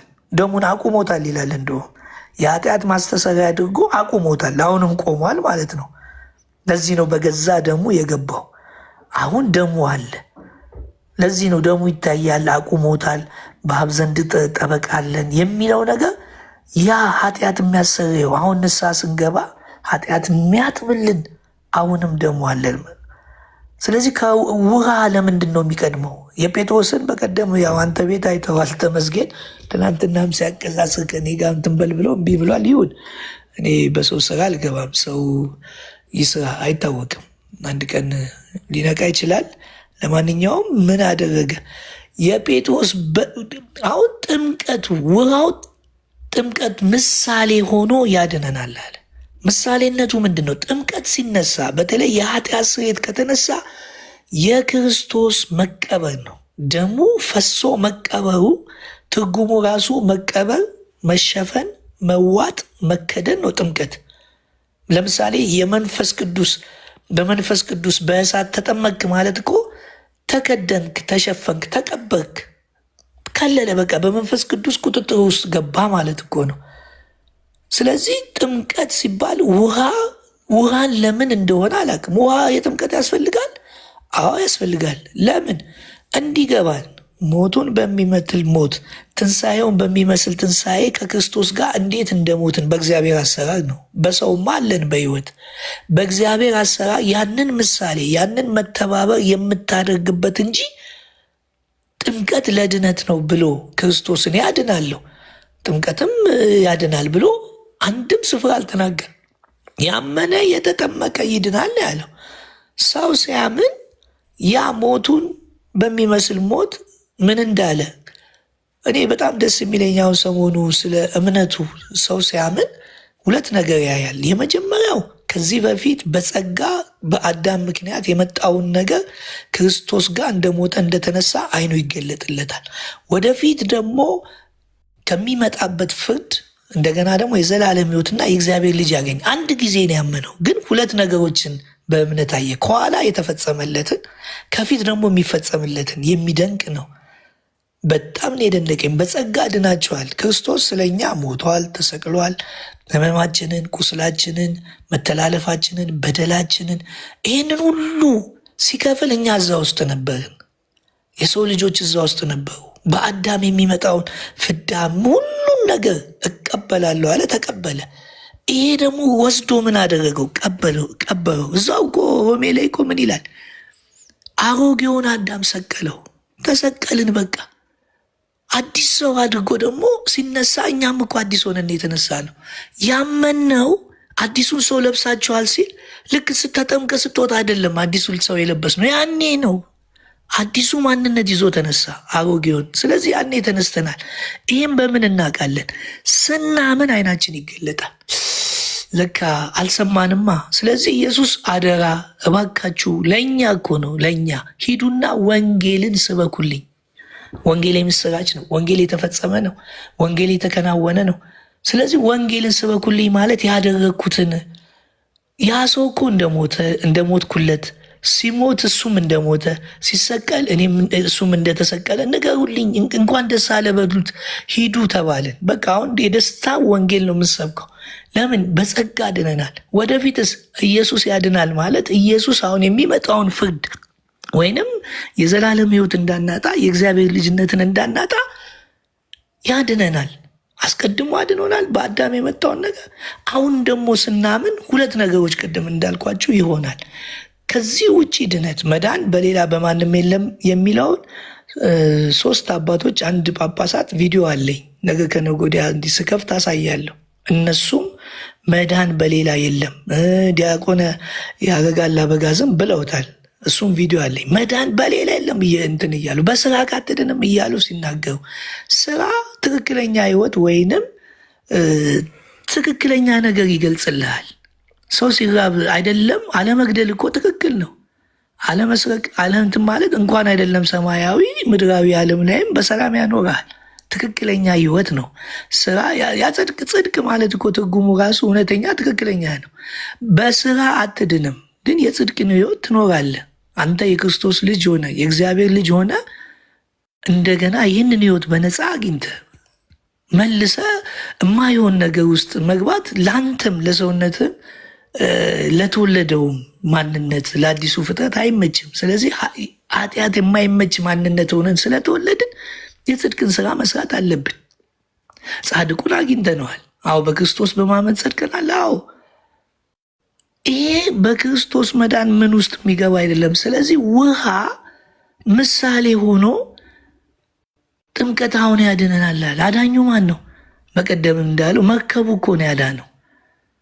ውሃውማ ሊያጠፋ ነው የሚመጣው። አሁንም ምሳሌ የሆነው ውሃው ሊያጠፋ የመጣው በጥምቀቱ ምን ብለዋል? ተመልሶ አድነዋል እያለ እኮ ነው። እዛ ጋር ምሳሌነቱ የሚያጠፋው ውሃ ነው። አሁን የሚያጠፋው ሲል ሊያጠፋን ያለ ሰይጣን፣ ሊያጠፋን ያለ ዓለም፣ ሊያጠፋን ያለ ኃጢአት በክርስቶስ ሞት እሱ ሞቶ ከኃጢአት ነፃ አውጥቶን አድኖናል። ምሳሌነቱ የክርስቶስን ሞት እየተናገረ እንጂ በፍጹም ስለ ውሃ ጥምቀት አይደለም። እንኳን አሁን አንተ ይሄንን አንስተ አይደለም የመጽሐፍ ቅዱስን። ለዚህ ነው ከእሱ ጋር እንነጋገርም፣ በፍጹም አናወራም። ያለው እድል ምንድን ነው? ማዋከብ። አሁንም እንደው በዚሁ አጋጣሚ ያው ከጀርባ ስለምሰሙ በየትኛውም ጊዜ ቅጠሩኝ፣ የየትኛውም ስፍራ በሉኝ።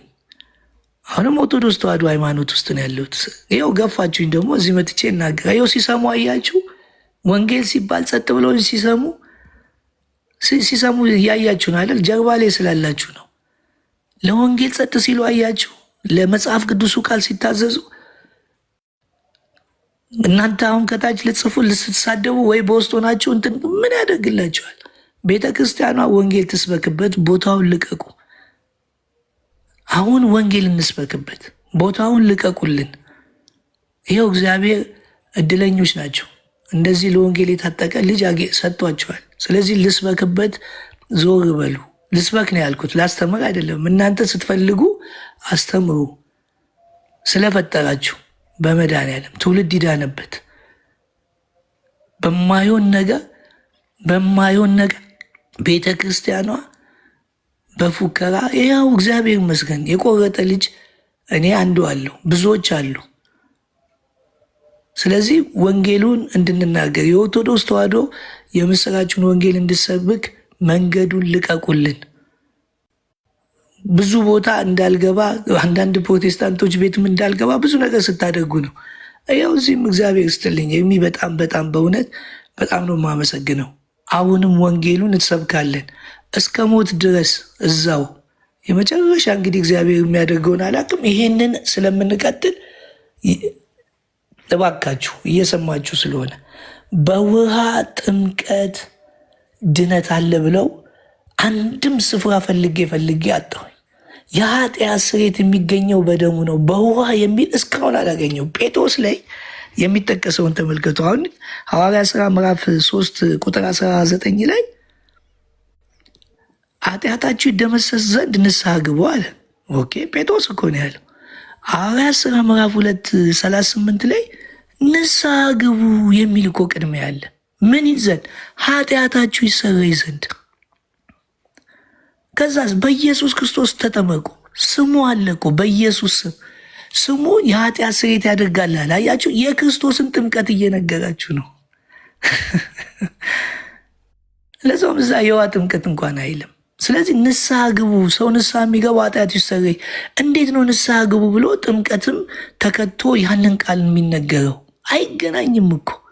የክርስቶስ ደም ከኃጢአት ያነጻል የሚል እያለ አይ እንደምንም አጠጋግተን ፕሮቴስታንት ውስጥ እምነት ብቻ ስላሉ እኛ አሁን ጥምቀት አያድንም ብንል ከዛ ጋር ይጋጫል። ስለዚህ እነሱ ማጥቂያ ነው።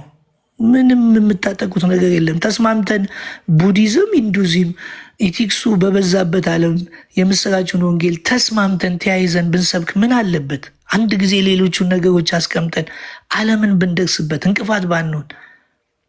የሚያያይዝ ነገር ከጊዜ በኋላ ተያይዘን መስበካችን የማይቀር ጉዳይ ነው። ግን እናንተ ጊዜ አትፍጁብን፣ አታዘግዩን፣ ለሰይጣን መሳሪያ አትሁኑ። ስላየኋችሁ ነው። በጣም በጌታ ይቅርታ ላለው ምን እንደተናገሩ ለምን እንዳልኩኝ እንግዲህ አላቅም። ብቻ ግን በጣም ይቅርታ፣ እዚህ ያላችሁ በሙሉ በጣም ይቅርታ ብያለሁ። እሺ ርዕሱን አስለውጬውን የሆነ ነገር አላቅም። ጥሩ ስሜት ነው የሚሰማኝ። እናንተ ጥሩ ካልተሰማችሁ ይቅር በሉኝ ብያለሁ።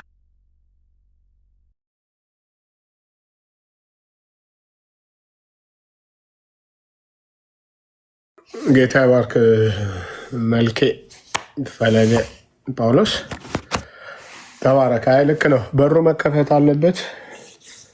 ያው ከታች እያየናቸው ነው። አንዳንዶች ይንጫጫሉ። ጴንጤ ነህ እዛው ስበክ ይሉሃል። እኛ ደግሞ ኖ ጴንጤ አይደለም ኦርቶዶክስ ነህ እዛው ሆነ ወንጌልን ስበክ እያልን ነው። ዋናው ወንጌል መሰበኩ ነው ይላሉ። ግባ በለው እስኪ ይገባሉ። ከኔ ጋር ግባ በለው እስኪ ቀኝ አድርግልኝ። ተው ርዕስ ይቀይርብናል። እኛ እስኪ ያው የእንትና እግር ለምን ተቆረጠ እያልን ደግሞ እነሱ እናስገባለን። ርዕስ ይቀይርብናል። ግን አንተ በርታ፣ በጌታ ያለህ ጥማት ይታያል እና በርታት አለብህ። እዛ ሆነ ወንጌል ይሰራል። እዛ ተኩሎ ወንጌል ይሰራል። ጌታ ይባርክህ። እሺ 1 ቁጥር የጻፋቸው ኦርቶዶክስ ናቸው። ርዕሱን አይታችሁታል አይደለ? አሮኖ ኤርሚ ለቡና ይሁን ለሻይ ዞር ብሎ ከሆነ አላውቅም። አይሚን ለራት ይሁን ቢኒ አለሁኝ። አይ ቲንክ ከጨረሳችሁ በዚህ ማብቃት እንችላለን። ይሄንን ርዕሱ ያደረኩትን ግን እቀጥለዋለሁ ስላለ መረጃው ስላለ ማለት ነው። አይ ቲንክ ያው እንደምታውቁት ይሄ ሰዓት ለእኔ ጥሩ ነው፣ እኩለ ቀን ነው። ግን ለአብዛኛው ህዝብ ጥሩ ሰዓት አይደለም። ይብን ለአሜሪካ ለካናዳ እንኳን ለአንዳንዶቹ ስቴቶች ጥሩ ሰዓት አይደለም። በዚህ ርዕስ ላይ እንገባበታለን። ምክንያቱም ለምንድን ነው በኦርቶዶክስ ተዋሕዶ ቤተክርስቲያን ተሐድሶ እንዲመጣ ከተፈለገ የትኛውም ቤተክርስቲያን ጴንጤውም ጋር ይሁን ማናቸውም ጋር ሰው ወደ እግዚአብሔር ቃል ከተመለሰ ነው ተሐድሶ የሚመጣው። የእግዚአብሔርን ቃል የሚያነብ የእግዚአብሔርን ቃል የሚያጠና የእግዚአብሔርን ቃል የሚያሰላስል ከሆነ የጸሎት ህይወት ከዛ ይወለዳል። ወደ እግዚአብሔር ሰው በብርቱ ከጮኸ መፍትሄ ይመጣል ማለት ነው። እግዚአብሔር ሊሰራ አይከለከልም። ሰው ወደ መጽሐፍ ቅዱስ ግን ወደ እግዚአብሔር ቃል ግን እንዳይመጣ እነዚህ መጽሐፍቶች እንደ እንቅፋት እንደ ጋሬጣ ፊት ለፊቱ ላይ ቆመው መቼውንም ቢሆን ሰው ወደ መጽሐፍ ቅዱስ አይመጣም። ስለዚህ አለን ብለው የሚሏችሁ እውነት ነው ብለው የሚሏቸው መጽሐፍቶች ምን ያህል እንደማይጠቅሟቸው ማሳየት የኛ ግዴታ ነው፣ የኔ ግዴታ ነው። ስለዚህ እሱን እንቀጥላለን ነው ያለሁት በዚህ ርዕስ ላይ ባለፈው የጀመርነው ማለት ነው። እንቀጥልበታለን። ይሄኛው የጀመርኩትኝ ዛሬ የጀመርኩትኝ እቀጥላለሁ። በተለይ የተክለ ሃይማኖት ተብሎ የተባለው የእግሩ መቆረጥ እግሩ ተቆረጠ ተብሎ የሚባለው ስለኛ ነው ብሎ የሚሉት። ኦኬ መጽሐፍ ውስጥ ግን የተገኘው ታሪክ ሌላ ነው። ወንድሞች እናቶች አሳያችኋለሁ። ካሜራ ከፍቼ መጽሐፉን ቅድም አሳይቻችኋለሁ። ገጹን ከፍቼ አሳያችኋለሁ። እና ቤተክርስቲያኒቱ የትኛው ለእናንተ 7 ዓመት ሲጸልይ ነው እግሩ የተቆረጠው ብላ ያለችው ታሪክ ነው እውነት ወይስ በዚህ በመጽሐፉ ላይ ተጽፎ የተገኘው ታሪክ ነው እውነት? ይሄንን መልሱን ይመልሱልናል ማለት ነው። ካልመለሱስ በቃ ጥያቄ ይሆናል። አቡነ ተክለ ሃይማኖት እግሩ የተቆረጠው ስለ ኢትዮጵያ ሲጸልይ አይደለም። ወንድሞች እናቶቼ ልብ በሉ። የአብርሃም አምላክ ቅዱስ እግዚአብሔር ምስክር ነው። አይደለም። ኦኬ አቡነ ተክለ ሃይማኖት በድንግልና የኖረ በንጽህና የኖረ ጻድቅ ሰው አይደለም። የለየለት ፖለቲከኛ ነው። አንድ ሁለተኛ ሚስት አግብቷል። ሚስት አግብቶ ከሚስቱ ጋር የግብረ ስጋ ግንኙነት የፈጸመ ሰው ነው። ድንግል ሰው ተብሎ ሊጠራ አይችልም። ይህንንም ደግሞ ቅድም አሳይቻችኋለሁ። አንደኛ ገድሉ ይናገራል። ከገድሉ ላይ ተንተርሶ ደግሞ የአቡነ ተክለ ሃይማኖትን የህይወት ታሪክ ቆንጆ አድርጎ የጻፈው ዲያቆን ዳንኤል ክብረት ኢትዮጵያዊ ሱራፊ ብሎ በሚለው መጽሐፍ ቅድም ባሳየኋችሁ ማለት ነው። ይቅርታ ቢሮዬን እያስተካከልኩ ነው ያለሁት። ኦኬ በዚህ መጽሐፍ ላይ የዘመናት ውሸት ነው የተጋለጠው። ላሳያችሁ መጽሐፉን ቅድም ያሳየሁት በዚህ መጽሐፍ ላይ ማለት ነው። ኦኬ ይህን ታሪክ ለህዝብ በደንብ ነው የማሳወቀው። ሰው በሚገባበት ሰዓት ላይ አሁን ጥሩ ሰዓት ስላይደለ ማለት ነው። ኦኬ የአቡነ ተክለ ሃይማኖትን ገድል ያነበበ ሰው ዲያቆን ዳንኤል ክብረት ኢትዮጵያዊ ሱራፌ ብሎ በሚለው በዚህ መጽሐፍ ላይ ቅድም ያሳያችሁ ማለት ነው። በጣም ትልቅ ቮሊዩም ነው። ዳንኤል ክብረት እንግዲህ ዲያቆን ዳንኤል ክብረት ጸሐፊ ነው እና በጣም ትልቅ ቮሊዩም ያለው መጽሐፍ ነው ወገኖቼ። በዚህ መጽሐፍት ላይ የእድሜ ማነው የታሪኩ ልደት ከማን ጋር እንዴት እንደሚገናኝ በደንብ አድርጎ የጻፈው አለ። መጽሐፍትን ማንበብ እንዴት ይጠቅማል መሰለ። እዚህ የማወራው ሰው በጣም እንደው ጉረኛ ብላችሁ እንዳትሉ፣ በጣም አንባቢ ምነኝ እያልኩ አይደለም። በማንበብ ግን እማምን ሰው ነኝ። በማንበብ በጣም እማምን ሰው ነኝ። በጣም እማምን ስታነብ ታውቃለህ። እሺ አቡነ ተክለ ሃይማኖት ሚስት አግብቶ ሚስቱን ተገናኝቷት ግብረ ስጋ ግንኙነት አድርጓት መጨረሻ ስትሞትበት ደስ እንደተሰኘ በዚህ ገጽ በገድሉ ላይ አለ። ገዚህ ደግሞ ገጽ 397 ላይ ቀደም ባሳየኋችሁ ላይ በእነዚህ ቅጆች ሁሉ ጭምር ይናገራል። በተለይ ገጽ 394 ጀምሮ የሚናገረው ላይ ምን ይላል? ለዚህ ክፍል ላይ የአቡነ ተክለ ሃይማኖት ታሪክ ላይ የዋልድባው ቅጂ አለ። ገድሉ የዋልድባው ቅጂ ራሱን የቻለ ቅጂ ነው፣ ሌላ ገድል ነው። የዮሐንስ ካማ ደግሞ የጻፈው የሐይቁ ቅጂ ደግሞ አለ፣ እሱም ሌላ ነው። የጣና ቂርቆሱ ቅጂ አለ፣ ይሄኛውም ደግሞ ሌላ መጽሐፍት ነው። ስለ ፍስሐ ጽዮን ስለ አቡነ ተክለ ሃይማኖት የሚናገር ማለት ነው። የደብረ ሊባኖሱ ቅጂ አለ እና የጉባ ላፍቶ ቅጂ አለ። እነዚህ ሁሉ ከ5 በላይ ቅጂዎች አሉ። በእነዚህ ውስጥ የአቡነ ተክለ ሃይማኖት ቤተሰቦቹ ሚስት እንዲያገባ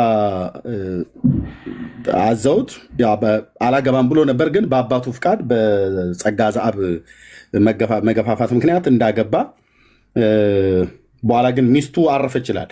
ሚስቱ ስትሞት ደስ አለው ይላል። ይሄ ሰውዬ ሚስቱ ስትሞት ደስ ያለው ለአንተ ለአንድ ኢትዮጵያዊ ምኑ ነው? አንድ የቡልጋ ሰውዬ የጎንደርም ይሁን የጎጃም የትግሬም ይሁን የኦሮሞ ደስ ካለው ይሄ ሰውዬ ነፍሰ ገዳይ ነው ማለት ነው። ሰው ሚስት እኮ ማለት አካል እኮ ማለት ናት። ሚስቱን 3 ቀን የግብረ ስጋ ግንኙነት መገናኘቱን ዲያቆን ዳንኤል ክብረት እንደዚህ ብሎ ዘርግፎታል። ያው ቅድም ያሳያቸው ማለት ነው። ምን ይላል በዚህ ክፍል ላይ? ያው ገጽ 397 ላይ ምን ይላል? ፍስሐ ጽዮን ይላል የአቡነ ተክለ ሃይማኖት የቀድሞ ስሙ ነው።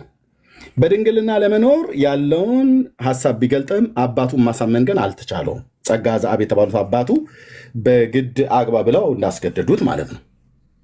ስለዚህ የአባት ፍቃድ ደግሞ የአባት ጥያቄ ደግሞ ወደኋላ አይባልም ነበር። በሰሜን ሸዋ በአማራውም በየትኛውም በኦሮሞውም ባህል እኔ የማውቀው የአማራውና የኦሮሞውን ባህል ስለማቅ ማለት ነው አይባልም። አባቶች አግባ ካሉ ታገባለህ፣ ግዴታ ነው። ደግሞ በባህሉም ይሄ በማህበረሰቡ ዘንድ ይታወቃል። እና ከዛ የዚህ አንደኛው ምክንያቱን ገድላቱ ሲገልጡ ይላል በዚያን ዘመን የመነኮሳት አስኬማ በምድረ ሴዋ አይታወቅም ነበርና በዚህም የተነሳ የአባቱ ሀሳብ አሸነፈ ይላሉ። እስካሁን ያገኘናቸው ቅጂዎች ፍስሐ ጽዮን ያለ ፈቃዱ ማግባቱን ይገልጡልናል ይላል። ፍስሐ ጽዮን የተባለው አቡነ ተክለ ሃይማኖት ማለት ነው። ያለ ፈቃዱም ቢሆን በአባቱ በጸጋ ዘአብና በእግዚአርያ በተባለችው በእናቱ አገፋፊነት እንዲያገባ ተገዶ አግብተዋል። ማግባት ነውር ነው ወይ ኤርሚያስ? ኧረ በፍጹም ሊሆን አይችልም። አንዳንድ ቆየት ያሉ ከቀድሞቹ የተቀዱ ቅጂዎች በሁለቱ መካከል የባልና የሚስት ግንኙነት እንደነበረ ጽፈዋል። ቆየት ያሉቱ ቅጂዎች ኦርቶዶክስ አሁን የራሷን መጽሐፍ የዛሬ 50 ዓመት የታተመውን እየሰረዘች እየደለዘች እየሰረዘች እየደለዘች መጽሐፍ ቅዱስ እስከማይኖራት ድረስ እንኳን ደርሳለች። በአሁን ሪሰንት ኦርቶዶክስ መጽሐፍ ቅዱስ የላትም።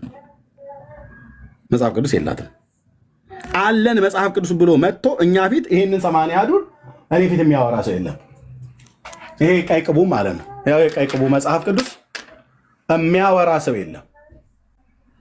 ይህን ቀይ ቅብ መጽሐፍ ቅዱስ ማለት ነው መጽሐፍ ቅዱስ ነው ብሎ አንድ ኦርቶዶክሳዊ መጥቶ ከአቡነ ተክለ ሃይማኖት እትም ጋር ጎን ለጎን አገናኝቼ አሰጣልሃለሁ ማለት ነው። ከግሪኩ ቅጂ ጋር ሁሉ ጭምር ማለት ነው። እና በመጽሐፍ ቅዱስ ላይ እንኳን ይሄንን ያህል የደፈረች ቤተክርስቲያን ናት። እንደ ስሟ እርዝማኔ እንደ ቆይተዋ ደግሞም እኮ ብዙ ሰዎች እኮ አሉ የተማሩባት ሰዎች ማለት ነው። የፈለክ ተማር አይሰሙም፣ ያሳድዱሃል። እና ቆየት ባሉት አንዳንድ ቅጂዎች ላይ በሁለቱ በባልና በሚስት ማለት ነው በአቡነ ተክለ ሃይማኖትና በሚስቱ መካከል ግንኙነት እንደነበረ ጽፈዋል። የምን ግንኙነት? የግብረ ስጋ ግንኙነት ነው። አቡነ ተክለ ሃይማኖት ድንግል ናቸው፣ ጻድቅ ናቸው። 7 ዓመት እግሩ ተቆረጠ ብለው ያሉት በእግሩ መቆረጡን ይሄ መጽሐፍ ያጋልጣል። በሰሜን ሸዋ ሀገረ ስብከት በቀውት ወረዳ የጠገሮ አቡነ እጨጌ ዮሐንስ የቤተክርስቲያን ህንፃ ሰሪ ኮሚቴ በማህተም ያረጋገጠ የታተመው ማለት ነው። ኦኬ ቆይ የቡልጋው ሰውዬ ለእናንተ ሲል ነው እግሩ የተቆረጠው ብለዋል አይደል?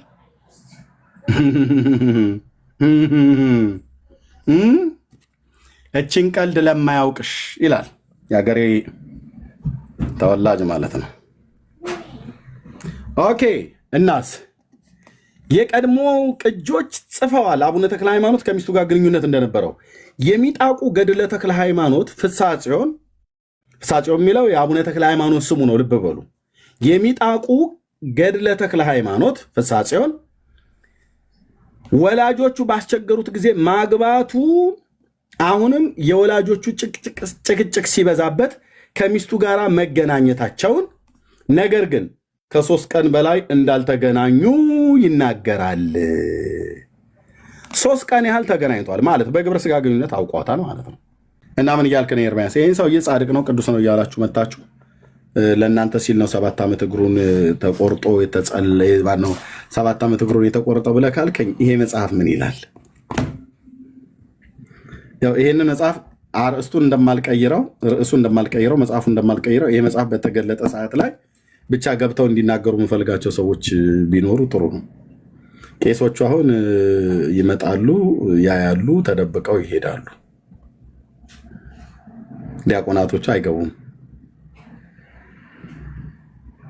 ለምን ኤርምያስ አሁን ይህን ገድለ ተክለ ሃይማኖት ገድላ ገድል ብሎ የሚለውን ለምን አትተውም?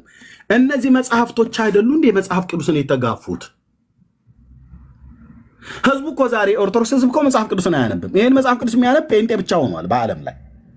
ሌላው ትውልድ አያነብም። የኦርቶዶክስ ህዝብ የሚያነበው ይህንን ነው። የሚያነበው እነዚህን ነው።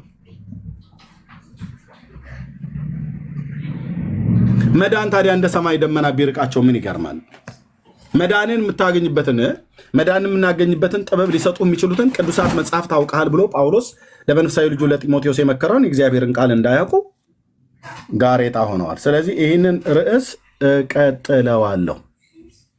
እሺ አንድ ሰው ቆይ ላስገባና ከዚህ በኋላ ካላክ ብሎክ እንደማድረግ ነው የምነግርህ። ናግባ ኤርሚያስ የምትባለው ሰውዬ ከዚህ በኋላ ገስት ልከህ ባገኝህ በጣም ነው በብሎክ ማስወጣ። አሁን ገስት ላይ የላከው ሰውዬ በጣም ደጋግመህ ትልካለህ። ድጋሚ ገስት ላይ እንዳላይህ።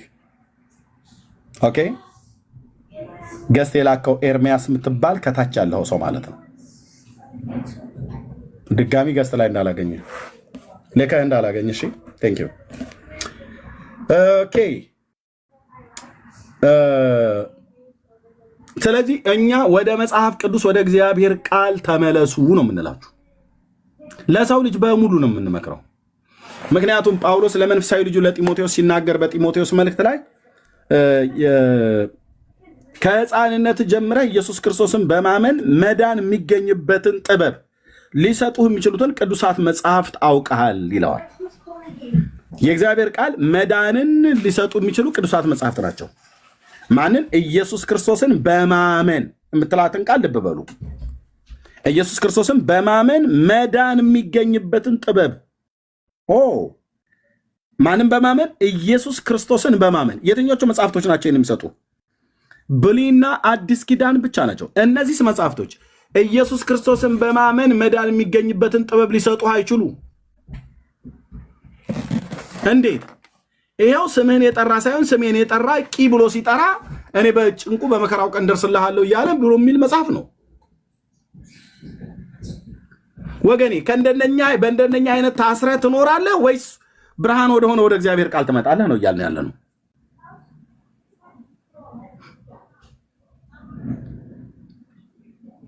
ምርጫው ያንቺ ነው ያንተ ነው።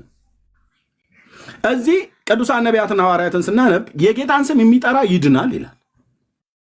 የጌታን ስም የሚጠራ በስሙ ንስሐና የኃጢአት ይቅርታውን ያገኛል ይላል። እዚህ ደግሞ የጌታን ስም ሳይሆን ስሜን የሚጠራውን ነው። ስሜን ሲጠራ ቂርቆስ ብሎ ሳይጨርስ ቂ ብቻ ብሎ ሲል እኔ በጭንቁ በመከራው ቀን ደርስለታለሁ ይላል። ስለዚህ ህዝባችን በእግዚአብሔር ቃል ላይ የተጻፈውን በብሉይና በአዲስ ኪዳን የተጻፈውን የእግዚአብሔርን ቃል እውነት ሰምቶ እንዳይድን ጌታን በእምነት እንዳይጠራ ማንን ጥራ ብለው ይለዋል። እዚህ ዘወርሃ ህዳር ላይ ይኸው ቂርቆስ የተባለው ሰውዬ ነው። ህፃኑ ቅዱስ ቂርቆስ ተናገረ። የተቸገሩትን ለመርዳት የምትመጣ እንደ አይን ጥቅሻ ነውን አሉት። የተቸገሩትን ለመርዳት እመጣለሁ ብሏቸው ነው። እንደ አይን ጥቅሻ ነው የምትመጣው አሉት። በአይነ ስጋ የተመለከተ ህፃን ይልህ ይሆናል። በዚህም ዓለም እንዳሉ ህፃናት ሁሉ ሊመስለው ይችላል። በባህርና በየብስ በጫካ ያሉትን ለመርዳት እንደማይችሉ ህፃናት ጳውሎስ እንዳለው ሊመስለው ይችላል አለ። በተጋድሎ ስፍር ቁጥር የሌላቸው ብዙ ህፃናትን የወለደ ህፃናትን የወለደ ቅዱስ ቂርቆስ ተናገራቸው። እኔ በራሴ ፍቃድ የሚሄድ አይደለውምና በፈጣሪ ፍቃድ ይሄዳለሁ እንጂ ወደ እናንተ የላከኝ እርሱ ነው። ልብ በሉ ይታያችሁ፣ ቂርቆስ ነው ይሄን አለ ብሎ የሚሉት። ከዛስ ስሙኝ አላቸው። ቂርቆስ ልንገራችሁ፣ አስጨናቂ ችግር በደረሰባችሁ ጊዜ የጌታን ስሙን ጥሩት አይደለም ብሎ የሚለው ስሜን ጥሩ። ማን? ቂርቆስ እያላችሁ ስሜን ጥሩ። ምን በደረሰባችሁ ጊዜ? አስጨናቂ ችግር በደረሰባችሁ ጊዜ ስሜን ጥሩ። ሙሉ ስሜ ተጠርቶ ሳያልቅ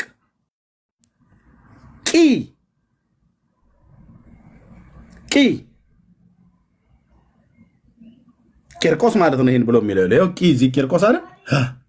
የመጀመሪያውን ፊደል ቂ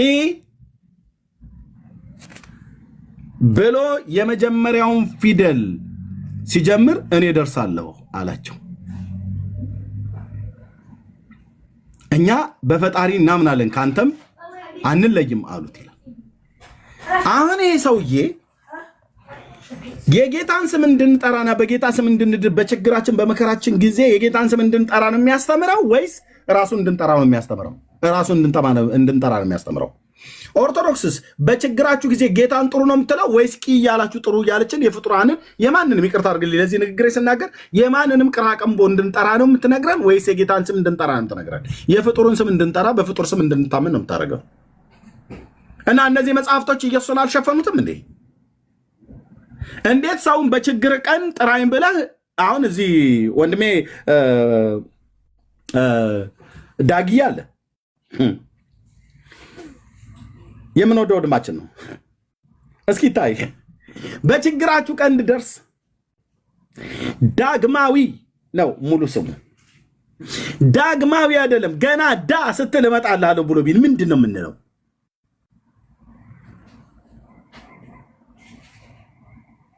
ይባላልስ እንደዚህ ብሎ ቢለንስ ዳጊ በእውነት እግዚአብሔርን እንድንታመን በጌታ ስም እንድንታመን እያደረገን ነው ወይ? አይደለም።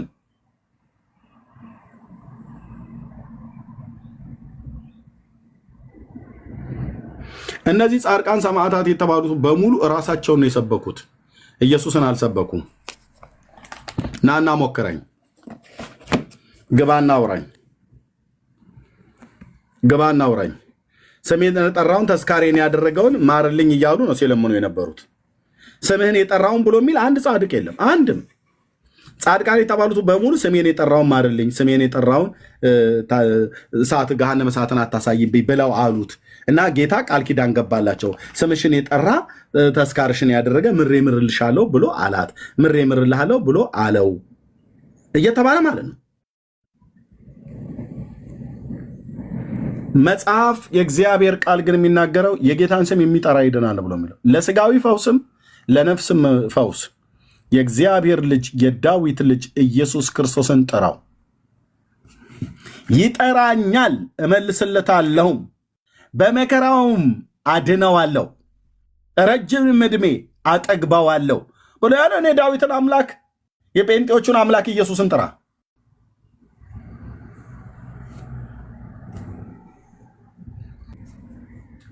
ከእግዚአብሔር ልጅ ከዳዊት ልጅ በቀር ሌላ ሊያድን የሚችል ማንም የለም።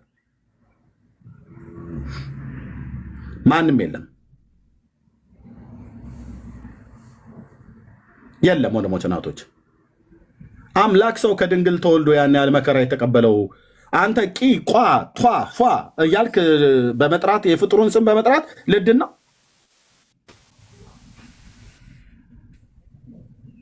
ሙሉ ስሜን ጠርቶ ሳይጨርስ ገና ቂ ብሎ ሲል እደርስለታለሁ ብሎ አለ።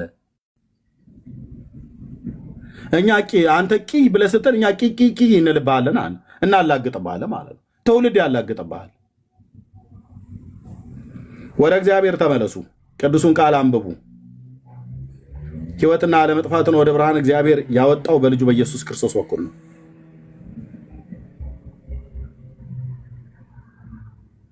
ንስሐ ግቡ፣ ወደ እግዚአብሔር ቃል ተመለሱ።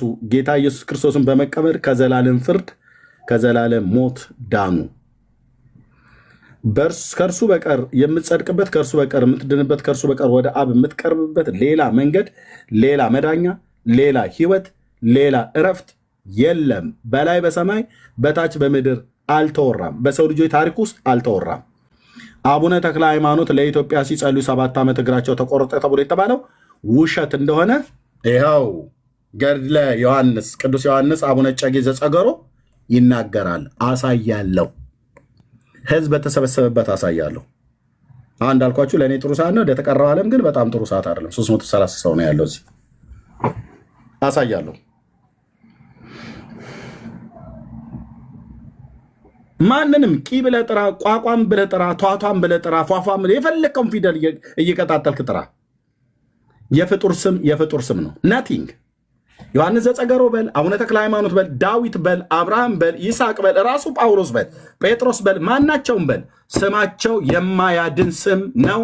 4 ነጥብ።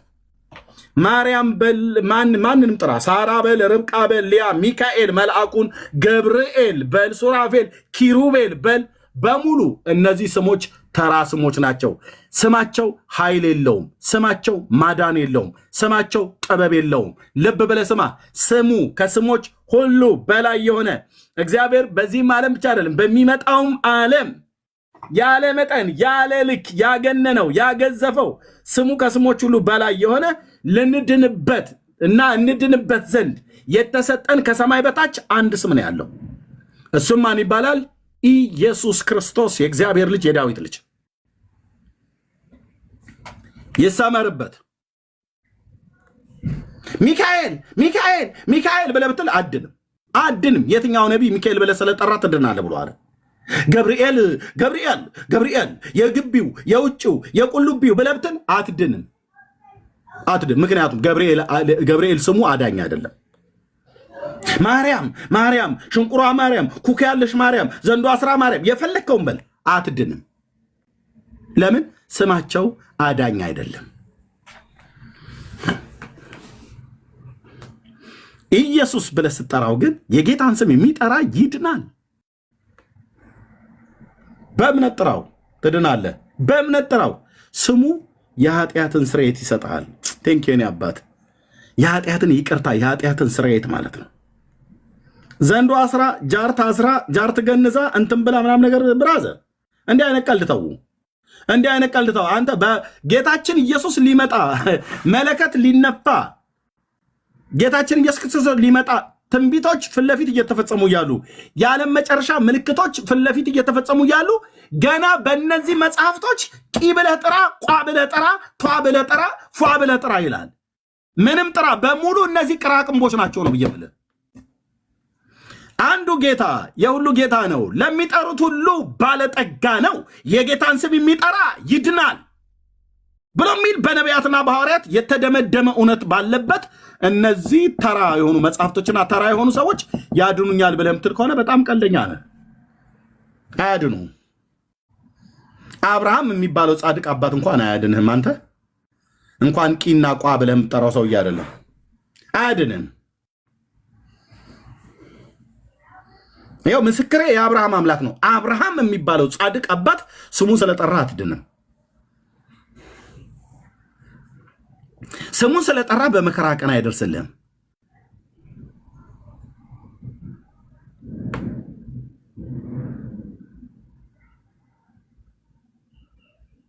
ጌታዬ ለዘላለም ስም ይባረክ። በእውነት አይኖቼን የከፈትክልኝ አንተን በማወቅ የዘላለምን ርስት የኃጢአትን ስርየት እንድቀበል የረዳኝ ኢየሱስ ለዘላለም ስም ይቀደስ። የኔ አባት ዘር ትውልዴ ይገዛልህ። የዘመኔ ቁጥር በእጆችህ ላይ ይለቅ፣ በእጆችህ ላይ ይለቅ። አንተን እንደጠራው በአንተን እንደታመንኩ ምላሴ ከትናጋዬ ጋር ይጣበቅ። ቃሌ ነው፣ ስሜት አይደለም ማወራው። ብዙዎች ና ተመለስ፣ ወደዛ ና ተመለስ፣ በዚህ ግባ፣ ና እንደዚህ ግባ፣ ብር እንሰጣለን በዛ ላይ ብራዘር ኢየሱስን የሚለይ ከኢየሱስ የሚለየኝ ነገር ሁሉ ለዘለዓለም እኮ አልኩ ወደ ጉድጓድ ይግባ። እንዲህ አይነት ቆሻሻ ነገር ህይወቴ እንዲነካው አልፈቅድም። ኢየሱስ እኔ ቤት የሚለወጥ እንትን አይደለም። ይሄ ልዋጭ ብለምትን ያኔ እንትን ቆራሌዎቹ ምንድነው የሆነ ጠርሙስ እንድሰጣቸው ልብስ ይሰጠዋል፣ ወይ የሆነ ነገር እንድሰጣቸው የሆነ ነገር እንደዛ የሚደረግ አይደለም። ዓለም መታ ልዋጭ ገንዘብ እንስጠው ኢየሱስን ቶ እውነትህን ነው፣ እውነትሽን ነው፣ እውነትህን ነው።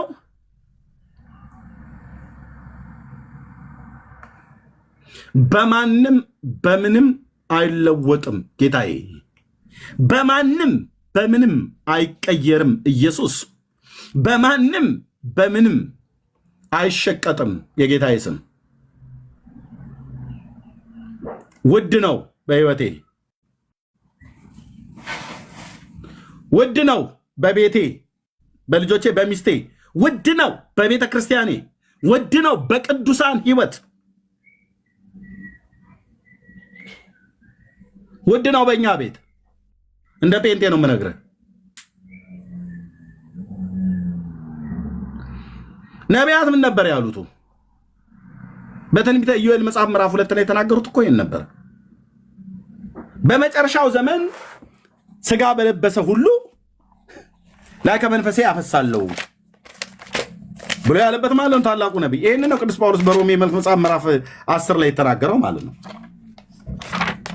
ኢዩኤል እነሱ እንደዚህ ተንበየውልን ሄዱ። እዚህ ቋ ብለህ ጥራ፣ ቷ ብለህ ጥራ፣ ፏ ብለህ ጥራ፣ ሿ ብለህ ጥራ ይለኛል። የማንንም ቅራቅንቦ አልጠራም። አንተ እንደዚህ ላይ ያላችሁ ወንድሞችና እህቶቼ ከዚህም በኋላ እንዲህ ይሆናል፣ በመንፈሴና መንፈሴን በስጋ ለባሾች ላይ አፈሳለሁ። ወንዶችና ሴቶች ልጆቻችሁ ትንቢት ይናገራሉ፣ ሽማግሌዎቻችሁ ሕልምን ያልማሉ፣ ጎበዛዞቻችሁ ራእይን ያሉ። ደግሞ በዚያን ወራት በወንዶችና በሴቶች ባሪያዎች ላይ በመንፈሴ አፈሳለሁ። በላይ በሰማይ ድንቆችን አሳያለሁ፣ በታችን በምድር ደምና እሳት፣ ጢስም ጭጋግም። ታላቁ የሚያስፈራው እግዚአብሔር ቀን ሳይመጣ ፀሐይ ወደ ጨለማ ጨረቃም ወደ ደም ይለወጣል። እንዲህም ይሆናል ካለ በኋላ የእግዚአብሔርን ስም የሚጠራ ሁሉ ይድናል። ዋት የእግዚአብሔርን ስም የሚጠራ ሁሉ ምን ይላል? ይድናል። የቂርቆስን ስም ለመጥራት ቂ ብለህ ጥራ፣ ቋ ብለህ ጥራ፣ ጊ ብለህ ጥራ። ጊዮርጊስ ሳትል ጊ ብለህ ስትጠራ ይመጣልሃል። ማ ብለህ ጥራ፣ ማርያም ሳትላት ትደርስላች። ለማንም ደርሳ አታቅም፣ ማንንም አድና አታቅም፣ ልታድንም አትችልም። ማዳንና ጥበብ ኃይል በእጇ የለም። 4 ነጥብ። ማዳን፣ ጥበብ፣ ሞገስ፣ ኃይል ከዘላለም እስከ ዘላለም በዙፋኑ ላይ ለተቀመጠው ለበጉ ብቻ ነው። አስምሬ ነው የምነግርህ። አባቶቻችን ነቢያት እንደዚህ ነው የተናገሩት። የእግዚአብሔርን ስም የሚጠራ ይድናል ያሉት። በጨነቀ ጊዜ እግዚአብሔርን ጠራሁት ይላል ዳዊት። እዚህ ደግሞ በጨነቀ ጊዜ ቂ ብለህ ጥራ ይልሃል።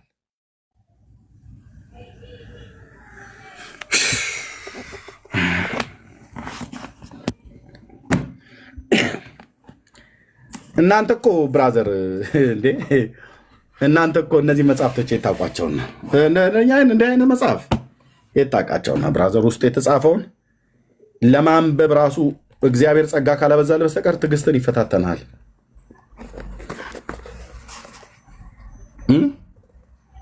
ትዕግስትን ይፈታተናል። ውስጡ ያለውን ተረት የተጻፈውን ተረት ብታየው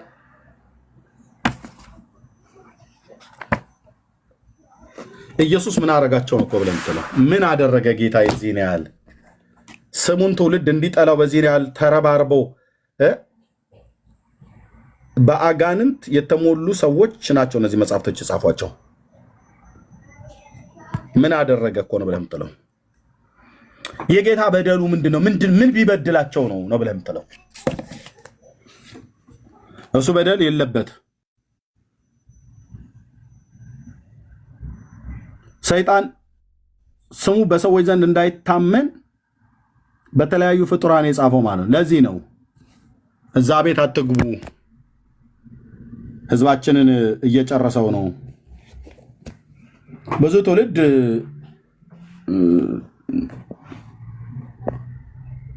ጠፍቷል አሉ በእነሱ ንግግር ማለት ነው። ባለፈው አሳይቻቸዋለሁ።